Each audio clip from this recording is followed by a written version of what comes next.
Hello, folks, and welcome to the Entertainment Log. Today we highlight the 1990 movie Misery. Misery is a 1990 American psychological thriller film directed by Rob Reiner based on Stephen King's 1987 novel of the same name, starring James Caan, Kathy Bates, Lauren Bacall, Richard Farnsworth, and Frances Sternhagen. The plot centers around an obsessive fan who holds an author captive and forces him to rewrite the finale to his book series. The film was released in the United States on November 30th, 1990 by Columbia Pictures. It received highly positive reviews and was a box office success. Bates' performance drew widespread praise from critics and won her the Academy Award for Best Actress at the 63rd Academy Awards, making Misery the only film based on a Stephen King novel to win an Oscar. King himself has stated that Misery is one of his top 10 favorite film adaptations. Famed novelist Paul Sheldon is the author of a successful series of Victorian romance novels featuring a character named Misery Chastain. Wanting to focus on more serious stories, he writes a manuscript for a new novel that he hopes will launch his post-Misery career. While traveling from Silver Creek, Colorado, to his home in New York City, Paul is caught in a blizzard and crashes his car, rendering him unconscious. A nurse named Annie Wilkes finds him and brings him to a remote home. Paul regains consciousness and finds himself bedridden with broken legs and a dislocated shoulder. Annie claims to be his #1 fan and constantly praises him and his novels. She offers to care for him until the telephone lines are reconnected and the local roads reopen following the blizzard. Out of gratitude, Paul lets her read his new manuscript. She angrily criticizes the profanity in his new work, disturbing him, but she quickly apologizes. When she reads the latest Misery novel and discovers that Misery dies at the end, she flies into a rage, revealing to Paul that nobody knows where he is and that she had never informed any kind of authority or his agent that she had rescued him, effectively holding him prisoner in her secluded home. Annie forces Paul to burn the only copy of his new manuscript. She also provides a secondhand typewriter and orders him to begin writing a new novel titled Misery's Return, in which he brings the character back to life. Paul uses a bobby pin to unlock his door and leave his room. He begins stockpiling his painkillers and tries drugging Annie during dinner by spiking her wine with crushed painkillers, but his plan is foiled after she accidentally knocks over her glass. He later finds a scrapbook of newspaper clippings about Annie's past and learns Annie was tried for the deaths of several infants in the hospital where she worked, but the trial collapsed due to lack of evidence. Annie had quoted lines from his Misery novels during her trial. Annie soon discovers that Paul has been sneaking out of his room and breaks his ankles with a sledgehammer to prevent him from escaping again. The local sheriff, Buster, is investigating Paul's disappearance. Clues lead him to pay Annie a visit, but she murders him with a shotgun when he finds Paul drugged in the basement. She then attempts to kill Paul in a murder-suicide, but Paul, concealing a can of lighter fluid in his pocket, convinces her to let him live long enough to finish the novel in order to give Misery back to the world. When the manuscript is done, Paul asks for a cigarette and champagne, and Annie complies. However, to her horror, Paul uses the lighter to set the manuscript on fire, telling her, "I learned it from you." Paul then strikes Annie with the typewriter after she tries futilely to save the manuscript, and they engage in a violent struggle, with Paul suffering a gunshot wound to the shoulder from her revolver. He trips her, causing her to strike her head on the typewriter, then crawls out of the room, but Annie recovers and attacks again. Paul grabs a metal doorstop and bashes Annie in the face, finally killing her. 18 months later, Paul, now walking with a cane, meets his agent Marcia in a restaurant in New York City. The two discuss his first post-Misery novel, and Marcia tells him about the positive early buzz.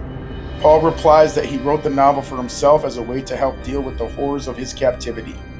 Marcia asks if he would consider a non-fiction book about his captivity, but Paul, who suffers psychological trauma from the experience, declines. Paul then sees a waitress approaching him, whom he hallucinates as Annie, commenting that he still thinks about her once in a while. The waitress tells Paul that she is her #1 fan, causing Paul to meekly reply, "That's very sweet of you."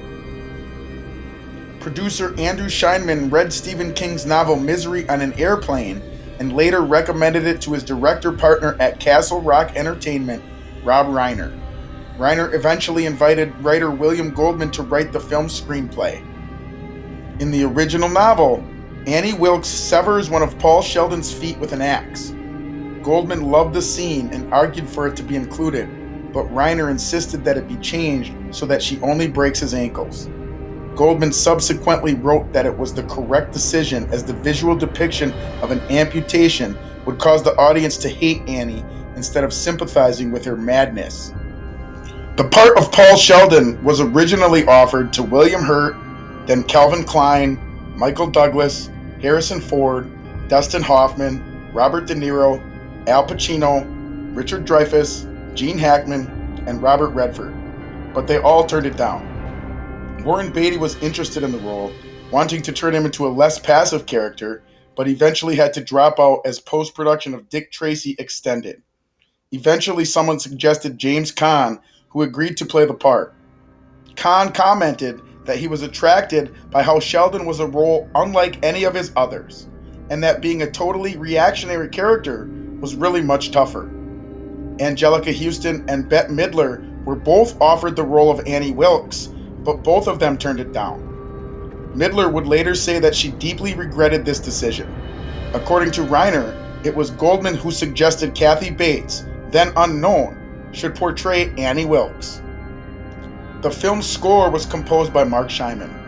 3 recordings by Libris, Annie Wilkes' favorite musician, are featured in the film, as is Shotgun by Junior Walker and the All-Stars, which plays before Paul's car accident. Nelson Entertainment and its parent company, New Line Home Video, first released Misery on VHS on July 11, 1991, and New Line re-released it in 1992, after Nelson went bankrupt. The film was later re-released on VHS again by Polygram Video and on DVD on December 22, 1998 by MGM Home Entertainment. A 25th Anniversary Edition DVD and Blu-ray was released on September 8, 2015 by 20th Century Fox Home Entertainment and MGM Home Entertainment, currently Warner Brothers. Home Entertainment, Castle Rock Entertainment's sister company, reissued home video rights under the license from MGM. The Shout Factory released a collector's edition Blu-ray under their Scream Factory label on November 28, 2017. Misery grossed $10,076,834 on its opening weekend, finishing second at the box office behind Home Alone. It eventually finished with $61 million domestically. On review aggregator website Rotten Tomatoes, Misery has an approval rating of 91% based on 74 reviews, with an average rating of 7.6 out of 10. The site's critics' consensus reads, elevated by standout performances from James Caan and Kathy Bates, this taut and frightening film is one of the best Stephen King adaptations to date. At Metacritic, which assigns a weighted mean rating to reviews, the film has a score of 75 out of 100 based on 23 critics, indicating generally favorable reviews. Audiences polled by CinemaScore gave the film an average grade of A- on an A+ to F scale. Roger Ebert of the Chicago Sun-Times gave the film a rating of 3 stars out of 4, stating that it is a good story, a natural, and it grabs us. Variety called it a very obvious and very commercial gothic thriller, a functional adaptation of Stephen King's bestseller.